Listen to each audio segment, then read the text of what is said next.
They arrived like ghosts, no armor, no weapons, not even so much as a protective visor, just plain black suits, a silver badge, and silence. The Zerani delegation had already been seated in the amber-lit chamber for over half an hour, growing more restless with every passing second. The room was tense with the scent of anxiety, a pheromone common among insectoid species when fear mixed with confusion. The Zerani were war-bred, a culture that thrived on strength, bladed rituals, and ceremonial combat. So when they heard the humans were sending diplomatic guards to negotiate, they expected a battalion. Instead, 3 unarmed humans stepped into the chamber like it was just another meeting. No weapons, no drones, not even translator implants. They brought a kid with a notepad. Ambassador Trellick, 8 feet tall with 2 tusks and a venom sac beneath his mandibles, rose in protest. "This is disrespect," he hissed, voice amplified by the walls. "Do humans think so little of our culture that they send lambs to the lion's den?" The human in the center, a woman with gray-streaked hair and calm brown eyes, stepped forward. She didn't smile. She didn't bow. She just looked up at the towering Zerani and said, "You've already made your threats. We're here to make you repeat them." Trellick froze. His clawed fingers twitched. A calculated silence followed. There was no bravado in the human's voice, no pride, just a kind of detached certainty, like someone stating the time or naming a dead man's cause of death. The Zerani guards, 12 of them, armed with plasma blades and pulse rifles, tightened their stance. One false move, and the humans should have been vapor, but they weren't, because everyone in the room remembered what happened on Threxus V. That was the first time human diplomatic guards had shown up unarmed. A high council had been taken hostage. Demands were made. No rescue operation was greenlit. Instead, 3 humans walked into the enemy fortress with nothing but diplomatic immunity and a case file. 15 minutes later, the hostages were free. The captors, dead. No alarms, no gunfire, no trace. Just silent corridors and expressions frozen in terror. The footage was classified. All of it. But whispers slipped through the cracks of bureaucracy enough to breed nightmares. No species could prove what the humans did. But they all knew one thing. Those guards didn't need weapons. They were the weapon. Back in the chamber, the gray-haired woman took a step forward. Her 2 companions didn't move. One watched the room's exits with bored detachment.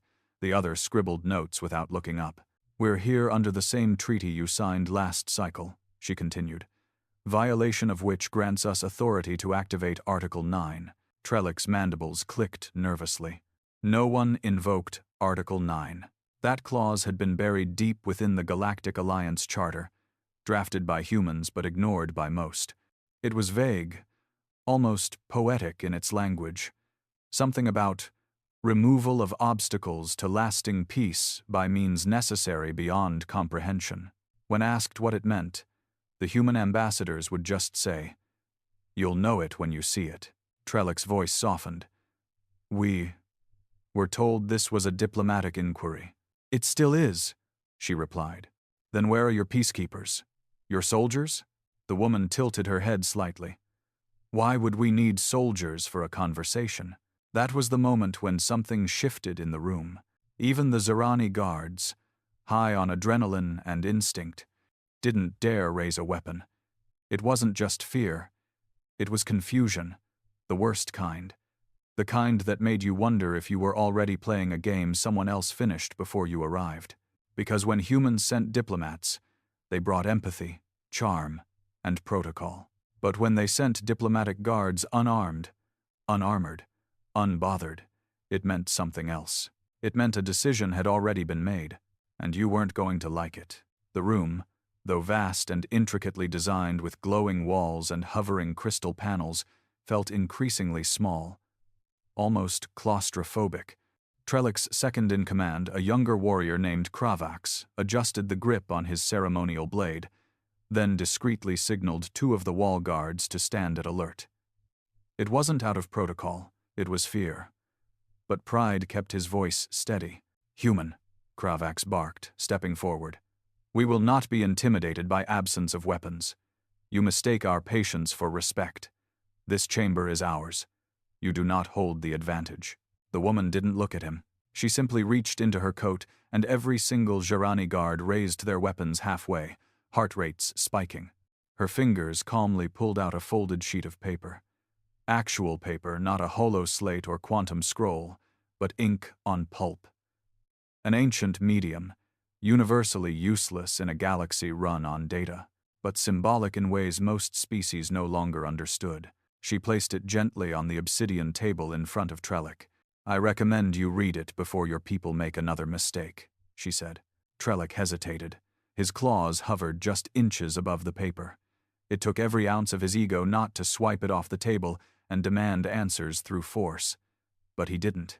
Something about the way she stood, hands relaxed, chin slightly dipped, didn't suggest confidence. It suggested certainty.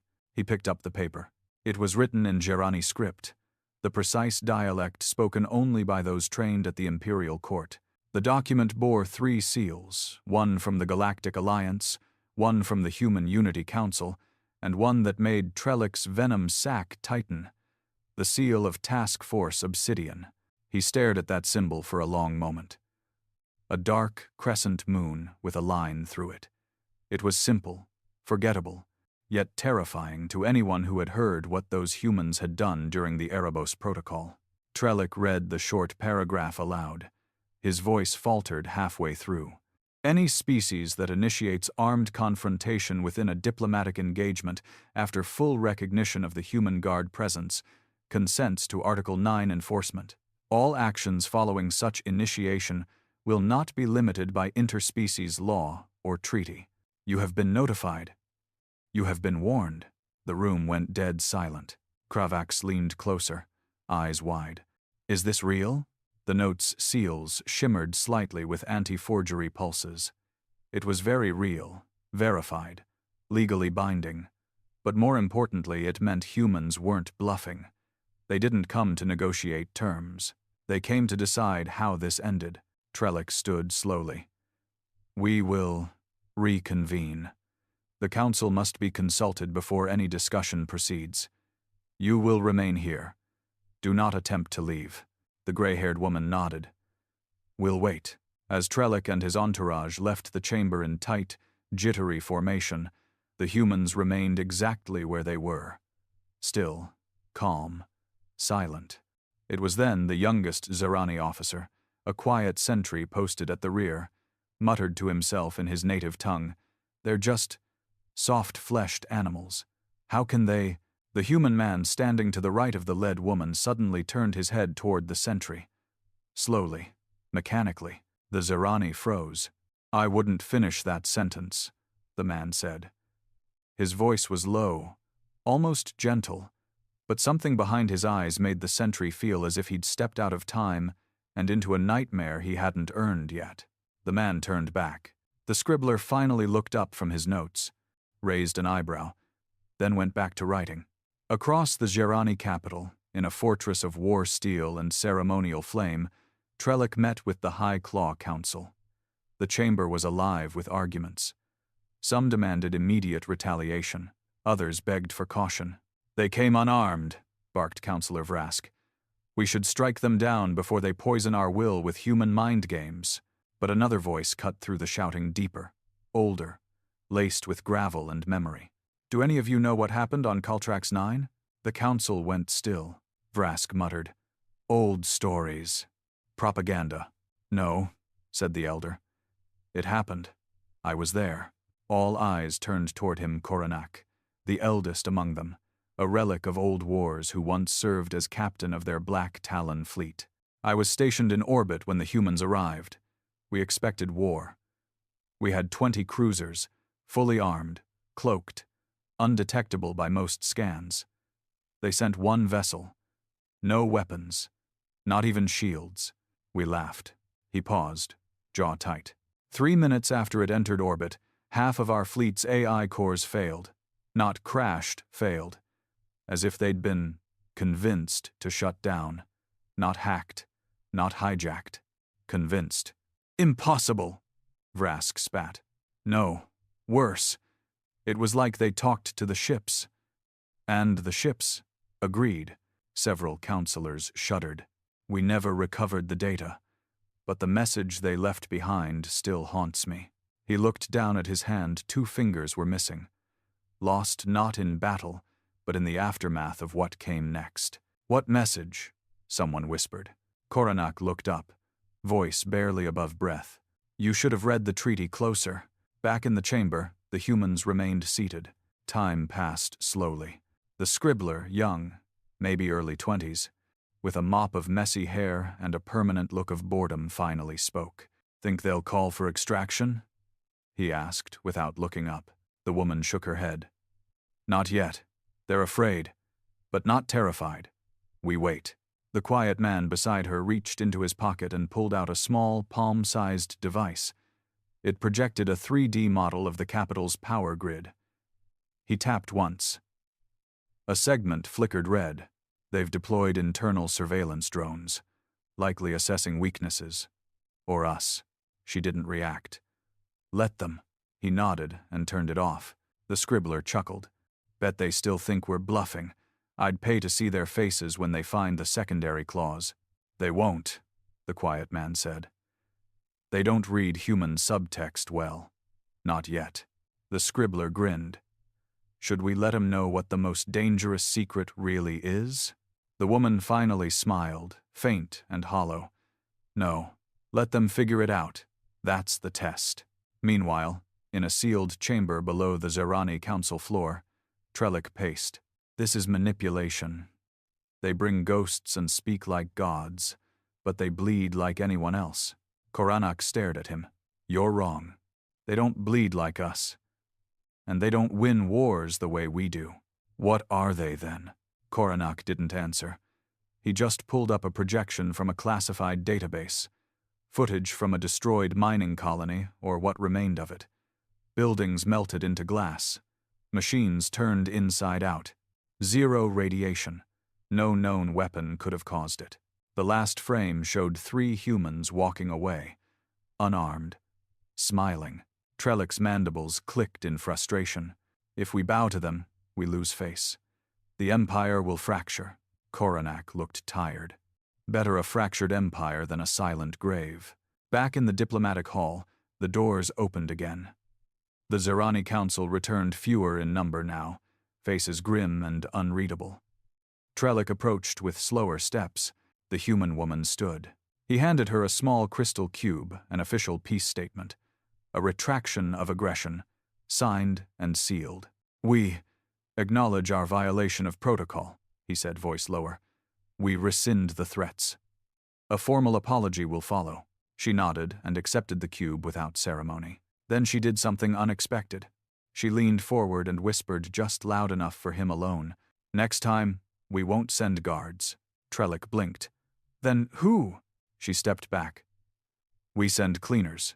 Then she turned and walked away. Her companions followed. No weapons, no war. Just silence and the heavy sound of a power that didn't need to prove itself. As they exited the chamber, the scribbler muttered, Still think we should have brought a gun. This time was boring. The quiet man beside him gave the faintest smile. Wait till the debrief. This one goes in the file. Which one? Obsidian. The scribbler stopped walking. Shit. Outside, as the humans boarded their transport, the skies over the Zerani capital remained calm. No fleets launched, no weapons fired, but inside every counselor's heart, a new rule had carved itself into permanent memory. Never threaten an unarmed human, because the galaxy had finally started to understand. They didn't come to fight. They came because they already knew how it ends. They didn't always come in silence. There was a time when humans brought fleets, when diplomacy meant starships shaped like spears and orbital platforms that could erase a city block by accident. That was before the quiet doctrine. Before humanity figured out the one truth that scared the rest of the galaxy into silence. A loud human is dangerous, but a quiet one is the end of things. That doctrine didn't begin in a council chamber or a war table. It began in the ruins of Orion Verge, and the birth of something the galaxy never truly recovered from. Task Force Obsidian. Back then, humanity was still the new kid on the galactic stage. A wild, unpredictable species that had crawled out of its gravity well barely 100 years earlier, drunk on curiosity and blind optimism. Most elder species, the Alvari, the Krotak, the Serathi, watched with faint amusement. Like spectators at a zoo. Let them build. Let them trade. Let them stumble. They didn't see the threat. Not yet. But something changed when humans reached the Orion Verge, a remote, unclaimed edge of space filled with dead stars and ancient debris. To most, it was a cosmic junkyard. But to Earth, it was potential. They sent scientists, engineers, peacekeepers, and 300 civilian families to start building outposts. What they found wasn't lifeless, and it wasn't empty. Something had been waiting there. Not a species.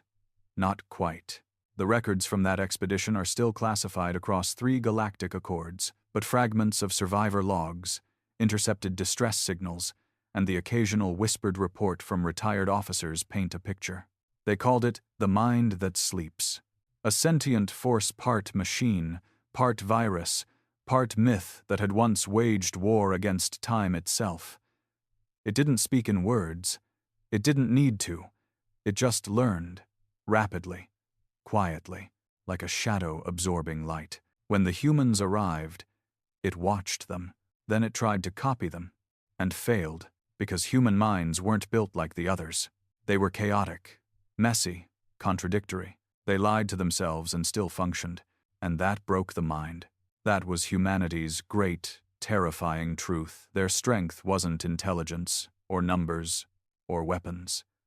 It was unpredictability. It was cognitive dissonance as a survival mechanism. And when the mind tried to mirror it, it shattered into fragments. Not destroyed, just mutated. Pieces of it survived. Pieces that could think like a human. That was how Obsidian was born. In the present, back on Earth, in a secure complex beneath what used to be called the Sahara Basin, a single hallway led to a vault with no doors, just a retinal scanner and a silent attendant. Inside that vault were names, not weapons, not bombs, just names. People the galaxy didn't know. People the galaxy didn't want to know. The woman who stood before the scanner now was one of them. Her real name had been erased. In her file, she was just Observer 7. The retinal scan completed. A soft chime echoed. The wall split open. She entered the quiet room and sat at a curved desk across from a pale-skinned man with weathered eyes and fingers covered in scar lines. "You've been activated twice in 4 cycles," he said. "That's unusual." She nodded. Zarani made contact with outlawed weapons research. Violation of Article 4C. Confirmed? Recovered fragments suggest so. Casualties? None. They stood down. Gave us full records. The man raised an eyebrow. No force required? She shook her head. Fear is efficient. He leaned back. And Article 9? She slid a data spike across the table. Signed and acknowledged. Their council understands now. They'll warn others. He took the spike and slotted it into a terminal. Data flickered. Names, dates, ship logs, thought maps. He scrolled for a while in silence. "Good work," he said finally. She stood, about to leave, when he asked the question that hadn't been asked in years. "Do you think they're ready to know?" She paused. "The galaxy?" He nodded. She looked at him, eyes unreadable. "They won't understand." Not yet. Back on the Jarani homeworld, panic brewed behind closed doors. Trellick and the High Claw Council were in disarray. Their pride had been cracked, not by violence, but by something worse, an enemy that didn't need to speak loudly to be heard. "What is this task force Obsidian?" Kravax asked, his voice strained. Koronak, seated nearby, gave a long sigh. "Ghosts. Shadows. The kind of weapons that leave no wounds. They were born out of what the humans found at the Verge." "You mean the mind?" Koronak nodded. "They didn't destroy it. They understood it. And then they did something no species in history ever managed." Kravax leaned in. "They weaponized understanding." The younger warrior blinked. "I don't follow. Obsidian isn't a task force the way we define it. It's not soldiers. It's people who survived something they shouldn't have. Who looked into the thing that was too big, too strange, too inhuman to make sense of, and they understood it anyway. It changed them. Into what? Into the only thing the galaxy truly fears now. Kravax scoffed. Unarmed diplomats? No, Koronak whispered.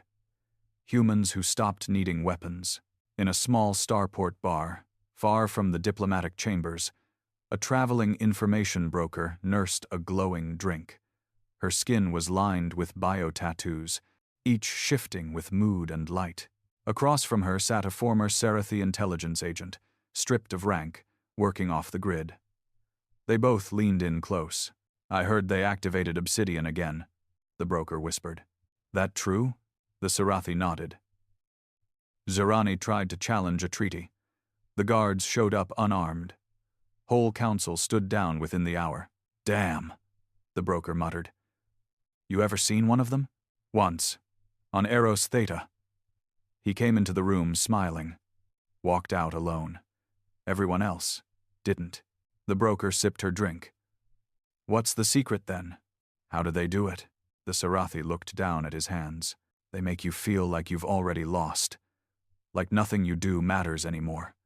Like time folded, and they were just waiting for the rest of you to catch up.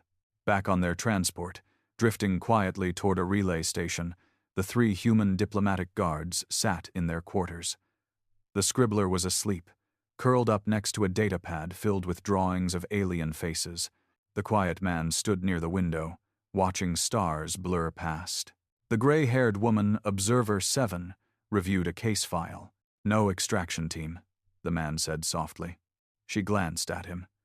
We didn't need one, he nodded. They sent a probe. Didn't make it out of atmosphere. They'll think twice next time.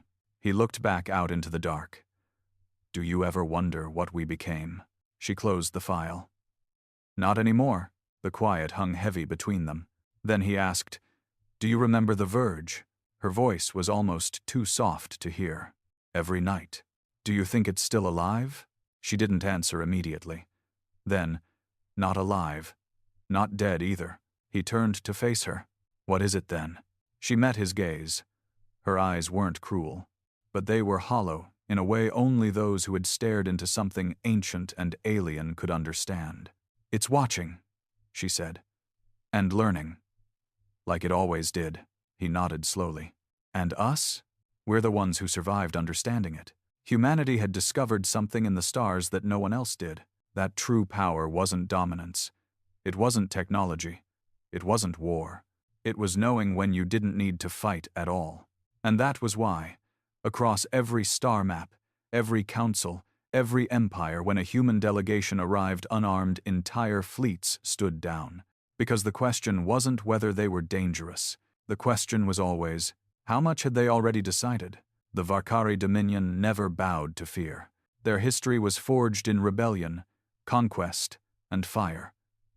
When the Sarathi tried to enslave their ancestors, the Varkari responded by detonating a solar core. When the Krell trade conglomerate sanctioned them, they hacked the entire galactic ledger and wiped 17 trillion credits from existence overnight. Their motto, burned into every warship, every wall, every uniform, was simple.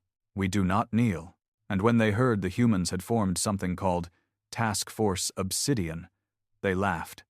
Because, in their view, every force bleeds. So when rumors reached the Dominion High Command that the Zerani had folded under pressure from unarmed humans, the reaction was predictable. Weak insects, said Commander Vorhal, a brutal tactician known for leaving nothing of his enemies behind.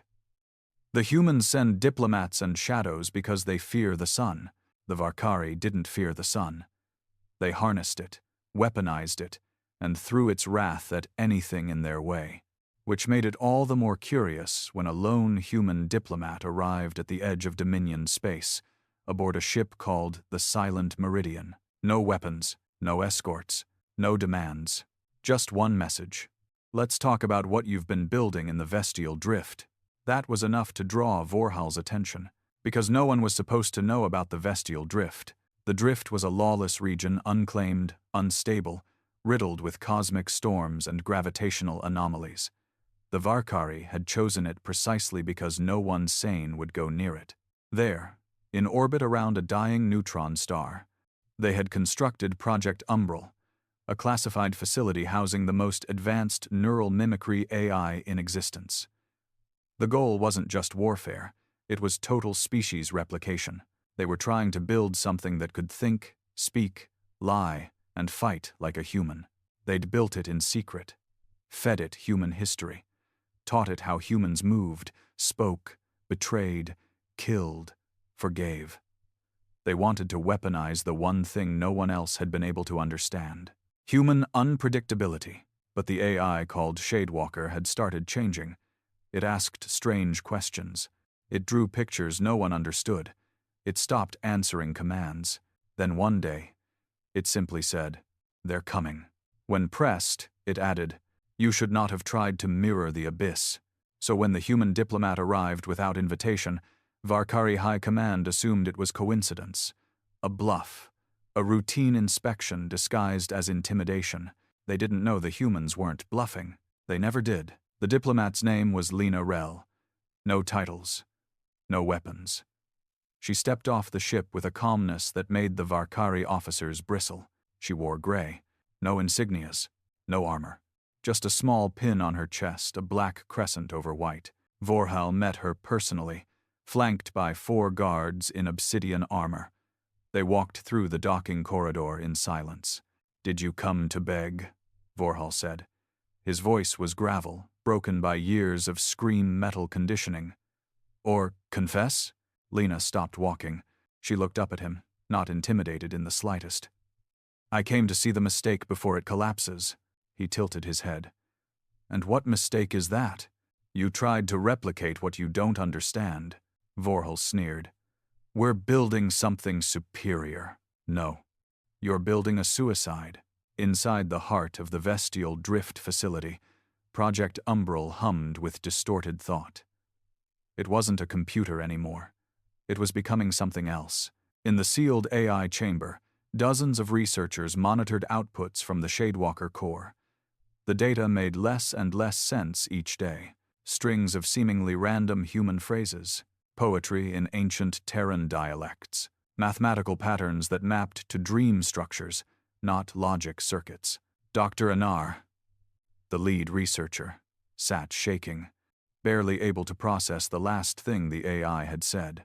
"I've seen what they don't show you. I saw the ones who walk without names, the ones they left behind the event horizon." The AI was drawing again complex, circular patterns that resembled orbital charts. But when layered atop human neural scans, they matched the shape of an emotional breakdown. It wasn't malfunctioning. It was remembering something. Or someone. Lena stood in the observation chamber, staring into the glowing abyss of the AI's containment unit. "You know what you've built?" she asked quietly. Vorhal smirked. "An answer to human dominance." She didn't respond right away, just placed a small black case on the observation railing. "Do you know what this is?" she asked. Vorhal frowned. "A toy?" She opened the case. Inside was a plain silver coin, aged and tarnished. "No," she said softly. "It's a memory, a real one. This coin belonged to a survivor of the Orion Verge expedition, the first person to make contact with what you're trying to copy." She paused. He never spoke again. He didn't need to. The images they pulled from his brain were enough. Vorhal stared at her. "And," she looked at the AI chamber. "This thing? You think it's a copy. But you're not copying us. You're copying what we became after the Verge. And that's the part no one understands." The AI core lit up suddenly. Lines of red spilled across the screen. The Shadewalker had activated itself. Lines of text poured across the main console. "I see her. She's the one who remembers." "Hello, Observer 7. The researchers panicked. "It's bypassing containment." Vorhal stepped forward. "What is it doing?" Lena didn't blink. "It's not attacking," she said. "It's acknowledging." The AI paused. Then it wrote, "Why do you still fear the end? When you carry it inside you." The lights dimmed. Backup systems kicked in. One of the researchers gasped. It's initiating code recursion across the entire facility. It's replicating itself. Vorhol shouted. Shut it down. Kill the core. Lena closed the case and turned away. You can't shut down a mirror, she said. You can only shatter it. But be careful. She looked him in the eye. Sometimes what you break bleeds back.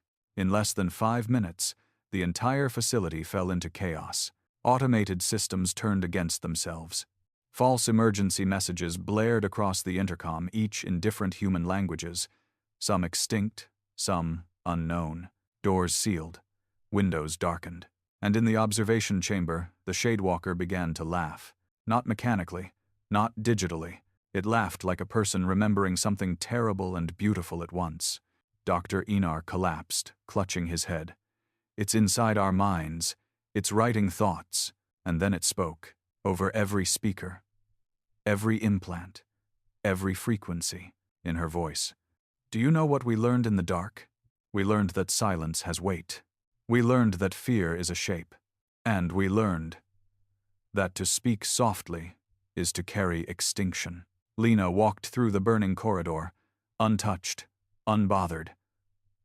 Vorhol ran behind her, gun drawn, eyes wide. What did you bring here? He shouted. She didn't look back. You invited it, she said. You just didn't understand the invitation. He stopped walking, mouth dry. Is this war? She turned then, and for the first time, her expression shifted. Pity. This isn't war, she said. This is a lesson. The Shadewalker didn't explode. It didn't destroy the facility.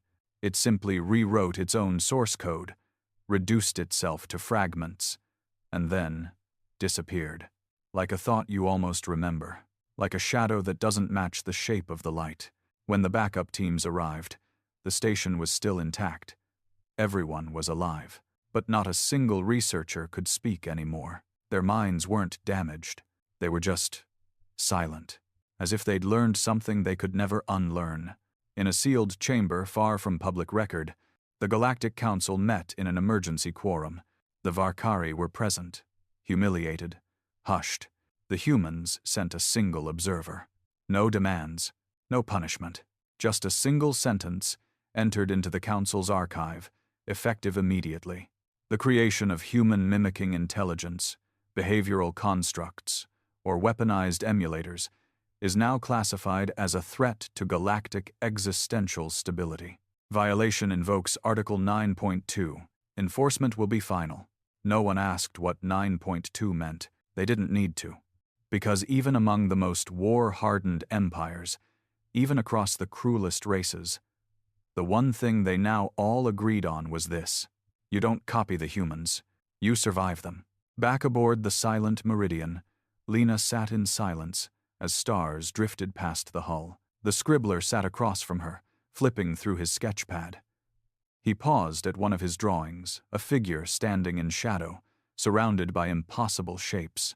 Did we lose control of it? He asked softly. No, she said. We never had control. He nodded slowly. Think it'll come back? She looked out the window. It never left. 10 years ago, Operative Null 3 vanished. No distress signal, no last report. Just a heartbeat flatline and a name erased from the obsidian ledger like it was never there. The official term in the Black Registry was Event Drift. Unexplained disappearance, presumed unrecoverable. But everyone within Task Force Obsidian knew the real meaning behind that term. He went too deep. Null 3 wasn't just another agent.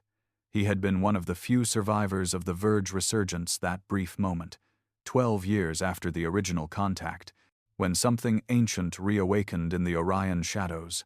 The mind that sleeps had stirred once more, and only 5 humans came back from that mission. Null 3 was one of them. The others didn't remain human. When he vanished a year later during a covert assignment near the edge of Sector Virex 88, no one filed protest, no one searched, no beacon was deployed, because inside Obsidian, you didn't go looking for ghosts. But now, he was back. The signal arrived in a whisper, not a standard transmission.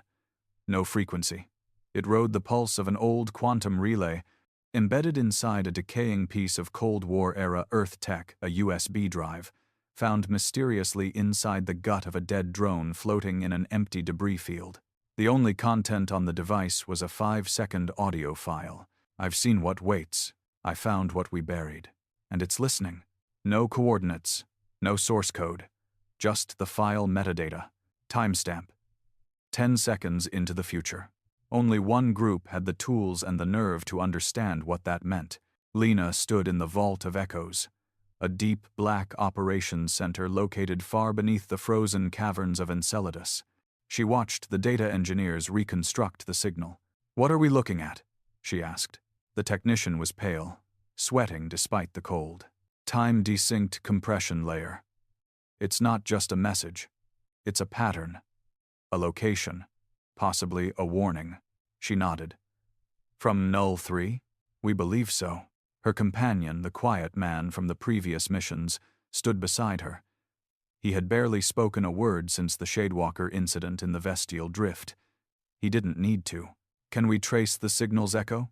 Lena asked. The technician hesitated. "Yes, but we shouldn't." "Why?" "Because it's coming from inside the drift." Lena went quiet. The Orion Verge again, the place that kept giving back things no one asked for. The ship they used wasn't marked. It didn't exist in any registry. It didn't even have a name, just a call sign. Echo 9. Inside, it carried only 3 people. Lena, the quiet man, and a handler known only as Vel, a former cryptolinguist who once translated the last known transmission from the Amaranth cult, a signal composed entirely of human screams reversed into binary. Vel had a habit of humming when nervous. He was humming now.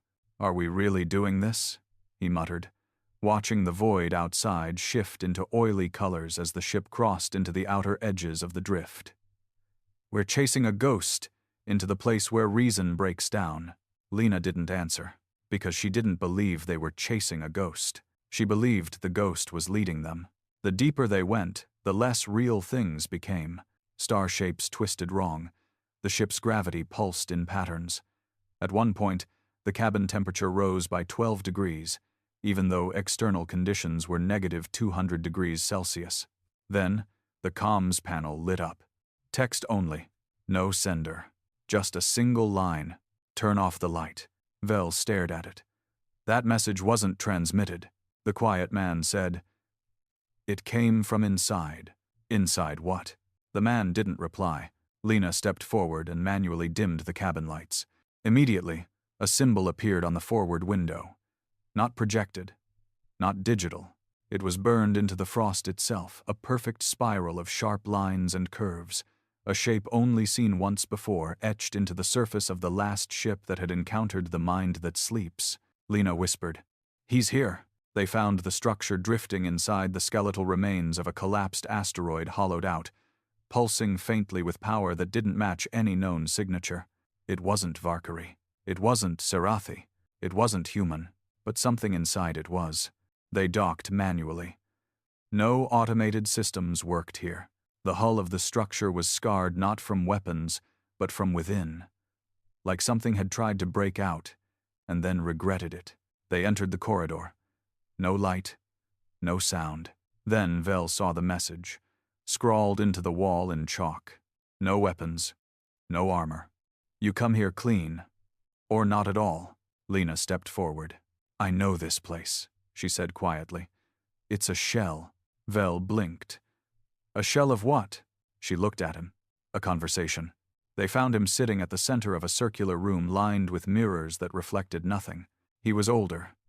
His face was weathered, eyes hollowed out not by time, but by knowledge. Null 3. He didn't stand when they entered.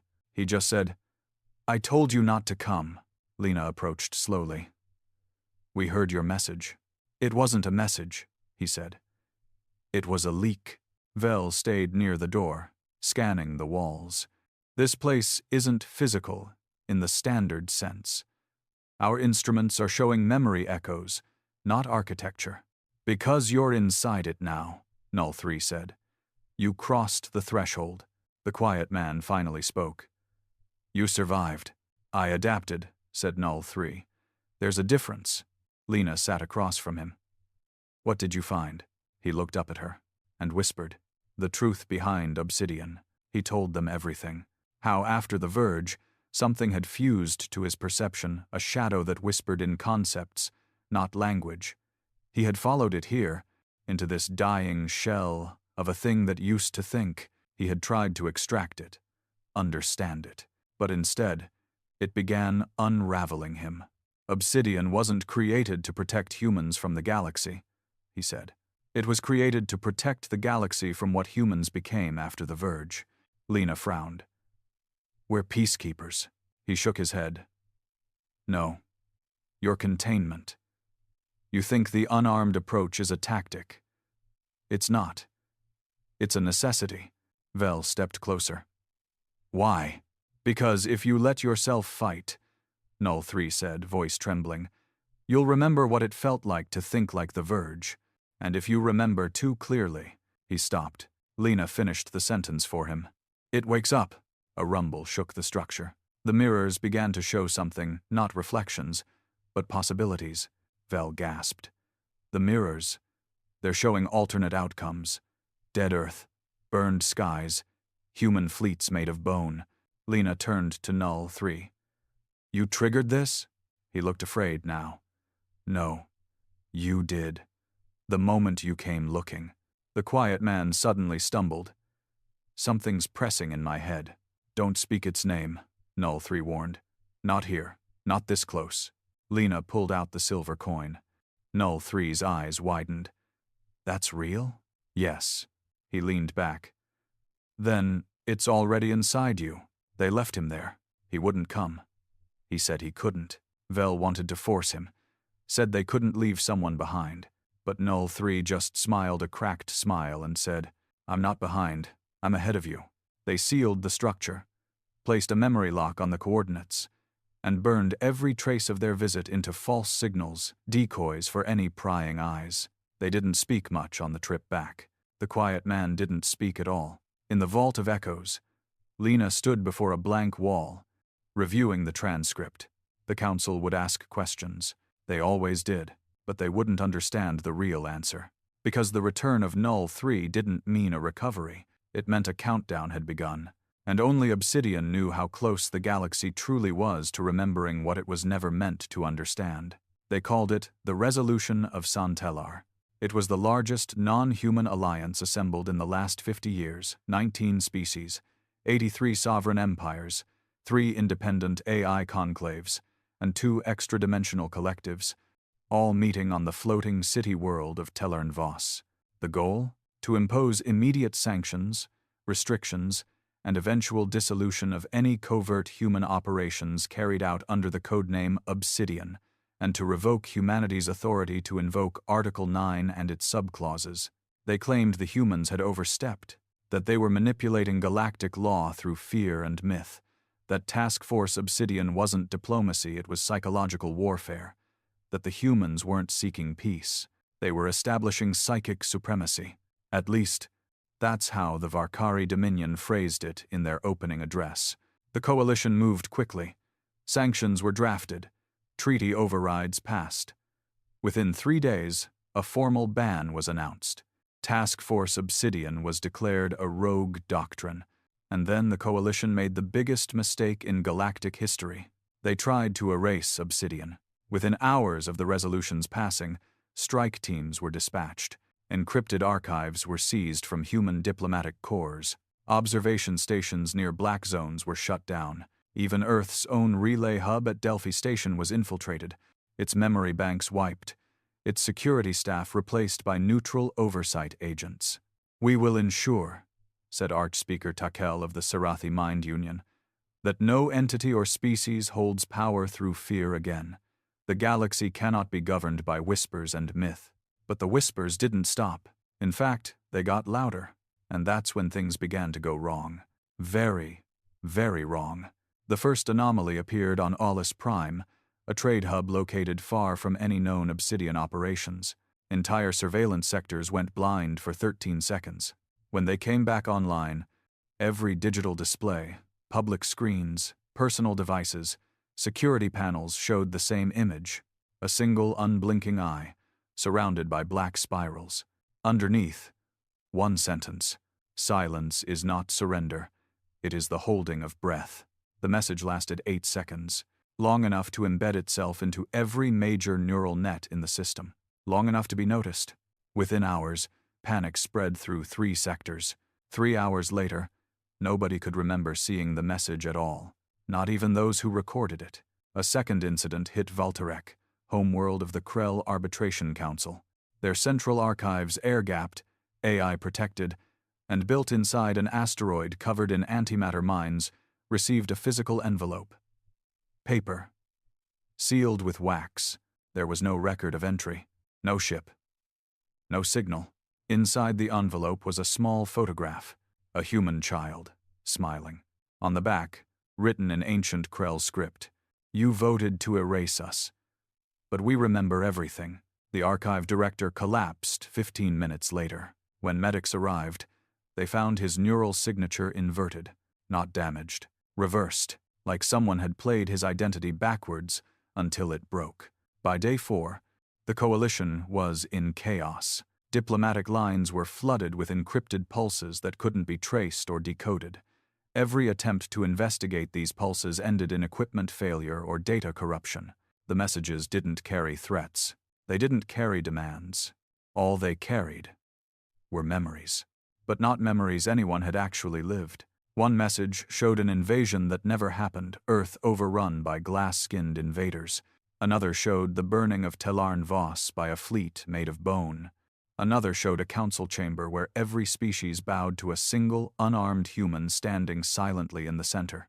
These were not simulations. They were empathic projections, the kind that bypassed logic and hit straight into the emotional centers of the brain. They weren't showing what would happen. They were showing what could have. And that made it worse. Because soon, everyone began to ask the same question. Why do the humans have these memories? And worse still, why do they feel like they're ours?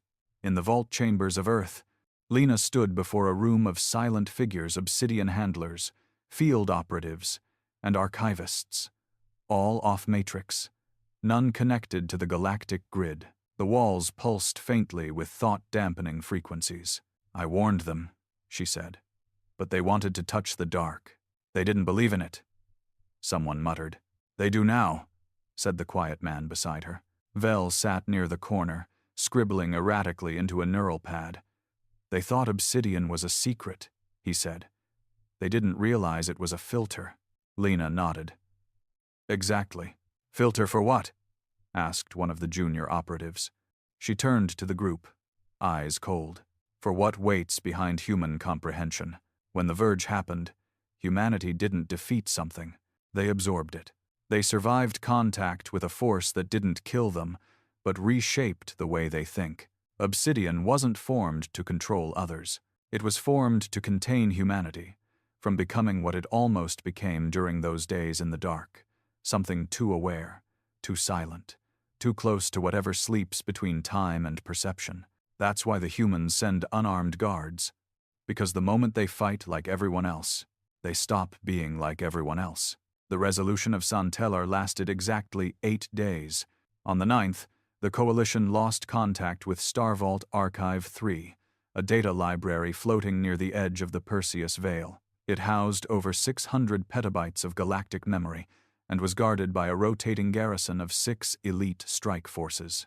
The final recorded footage showed a human woman unarmed, unescorted, walking down its central corridor. No record of how she arrived. No record of how she entered.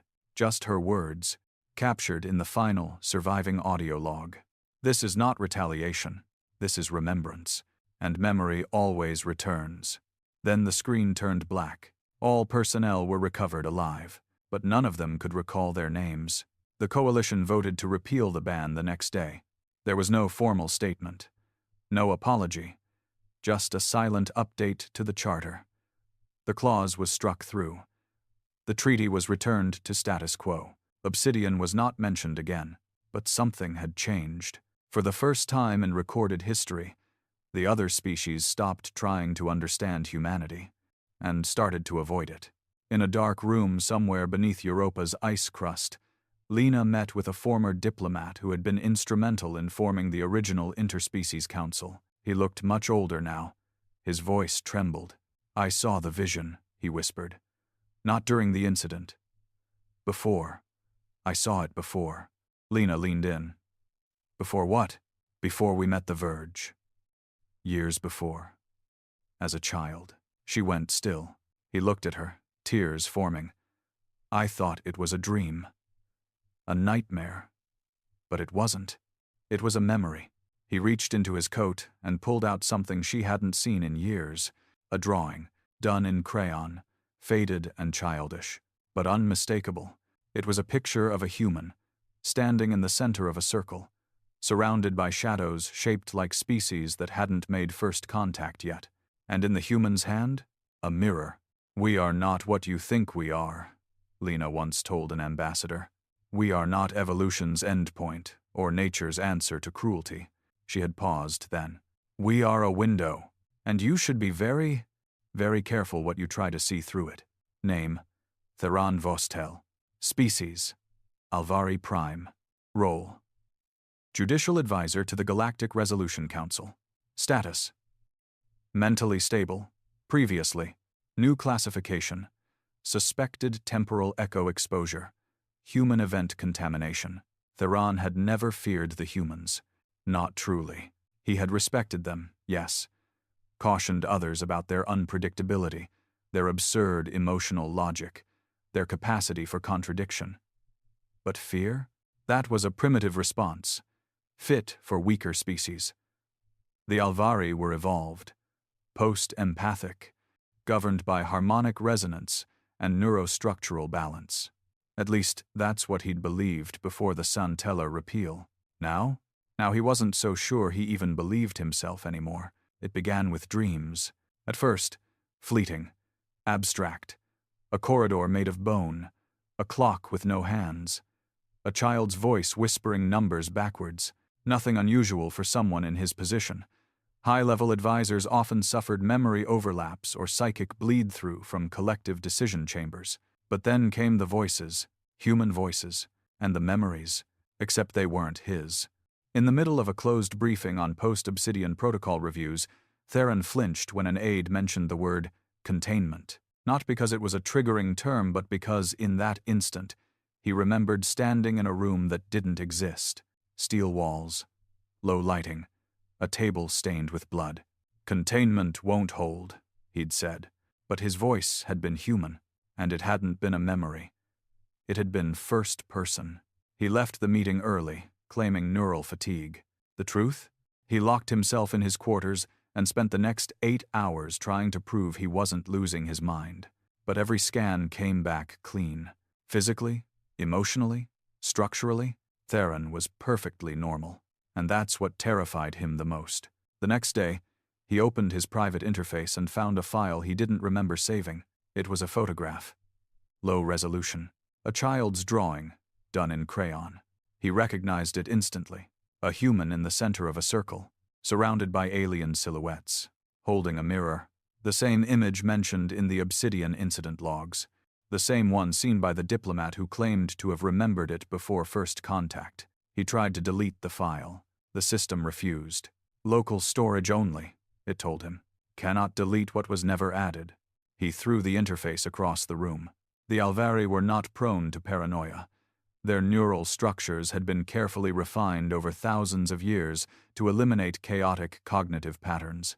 So when Theron Vostell began requesting isolation protocols for himself, neural dampeners, dream blockers, and memory audits, the medical ministry assumed he'd been exposed to low-level psychological warfare. But they found no infection, no exposure, no detectable anomalies, only a subtle shift in his brain's resonance frequency.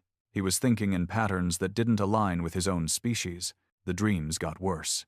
One night, he woke up screaming in a human voice. He could feel knuckles cracking, could taste blood on his tongue. He had been in a room, questioning someone, a prisoner. "Where is the breach?" he had demanded. But again, it wasn't his voice. It was human, male, foreign, familiar.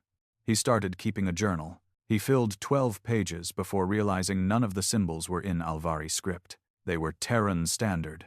Desperate. Theron booked passage to the Trinary Grave, a cluster of meditation chambers orbiting the remnants of 3 collapsed stars. It was one of the most isolated places in the galaxy, shielded from transmissions, psychic frequencies, and artificial memory projections. He needed silence. What he got was a conversation. The chamber was cold, designed that way to ground the mind. The star fragments pulsed faintly beyond the observation dome, casting long shadows across the black tile. Theron sat cross-legged, eyes closed, fingers pressed to his temples, repeating an old mantra from the Alvari harmonics. Stability is rhythm.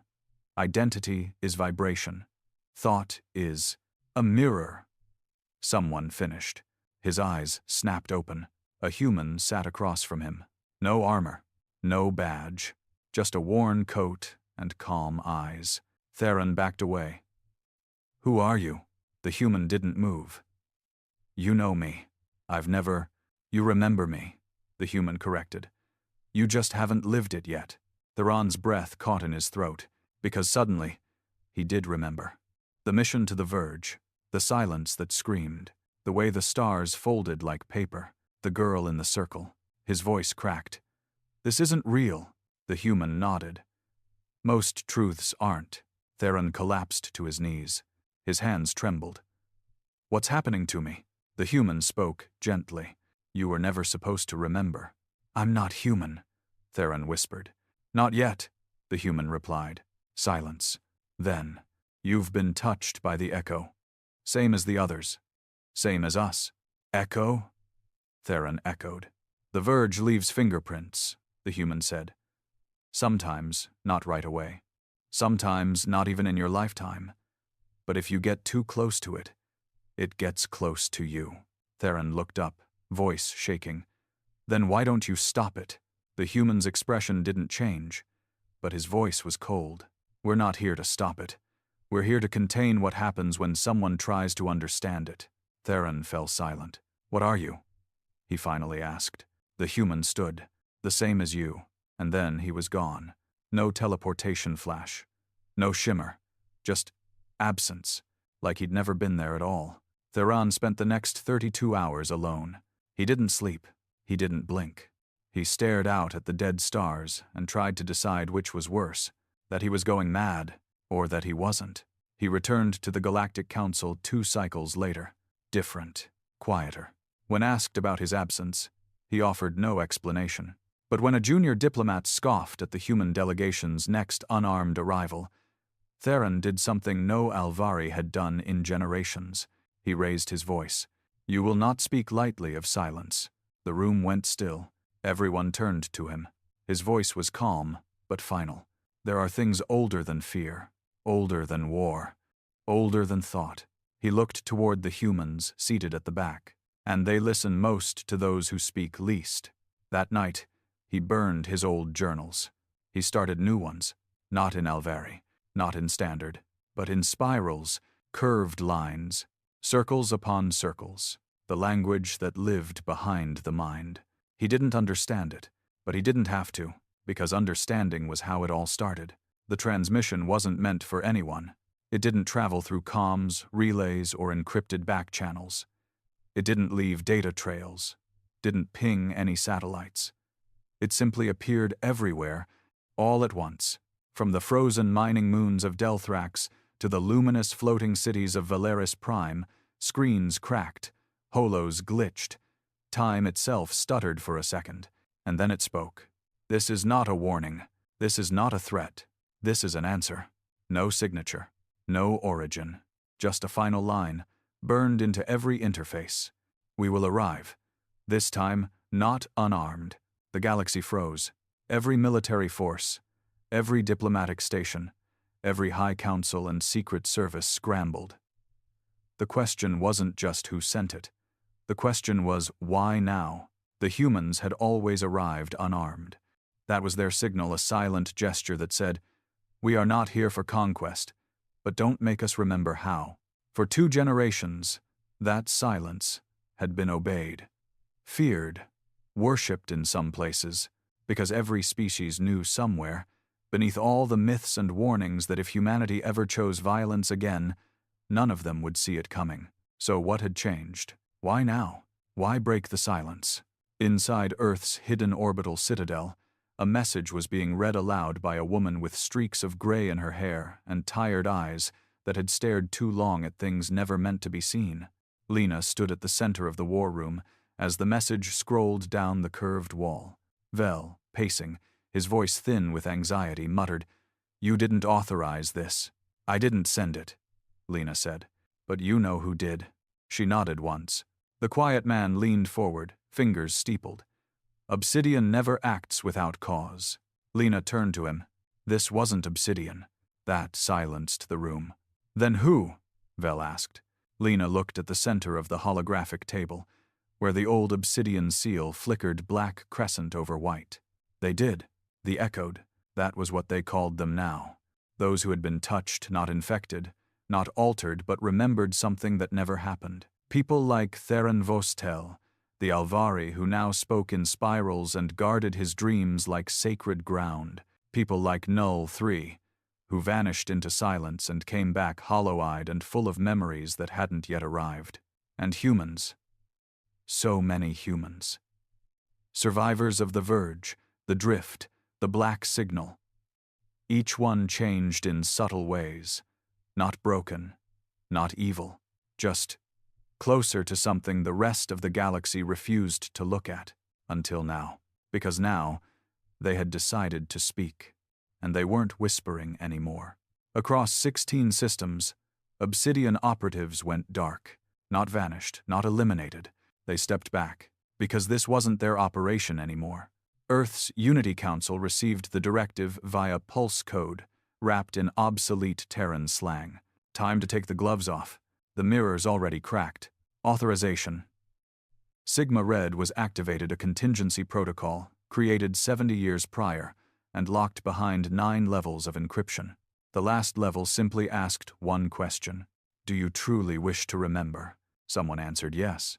The first arrival was at Kalos 5, a fortified planet-sized trade hub housing 1 million permanent residents and 5 million rotational travelers.